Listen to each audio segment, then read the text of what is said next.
equals negative 4i hat, and d sub 2 is equal to 2j hat. Now, as you can see here, for d sub 1, it has I hat is on the x-axis. So, meaning it has no y component and it has no z component. On the other hand, remember that in your module, it introduced several methods. Let us first plot the vectors. So, we have here, now you notice that I hat is along the x. It has a value of negative. So, where can you find the this vector? Now, let us recall that the Cartesian plane has 4 quadrants. This is the x and then negative y. So, okay, now we are going to plot the coordinates of your two vectors. We will be so for your d sub 1 for I. So as much as possible, it would help if your distances are equidistant. So negative 2, negative 3, and negative 4. I'm going to use another color to indicate d sub 1. So you have value is negative 4 along the x-axis because of the unit vector I. So make sure that your arrowhead will touch and only touch your value once. So this is your distance 1, which has the value of negative 4i. Then we're going to plot your d sub 2. It is only along the y-axis. So this is the positive side of y, and this is the negative side of y. The same thing with your positive x here, and your negative x on the left side. 2.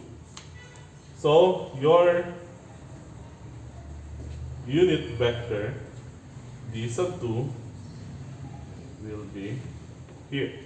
Again, please be careful in plotting because the head of your arrow or this point should only touch your value. Then, since this is addition, so we have to plot in which both of them will intersect. These two vectors meet should be your d sub 3, the third, or the summation of this. So this is now your vector 1 plus your vector 2. Then we're going to use another method, the head to tail method. You're going to plot your Cartesian plane with the values. So it's still negative here. Sub 1. So from the origin, going to negative 4 and not much further. Then from your d sub 1, from the head of your d sub 1, you're going to include or you're going to continue the tail of your d sub 2.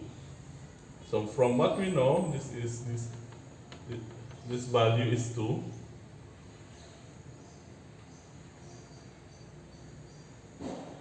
So this will be your d sub 2. head to tail. So this is what the method which you call as head to tail method. And then again, you're going to, from the origin, you're going to get the total. So that will be your d sub 3. So more or less, they should look the same. They should look the same, actually. And they just differ in the way you are going to present your answers. So thank you. Thank you, Mr.Cagurol. That's why the answer in the given problem, and number 2, is letter A.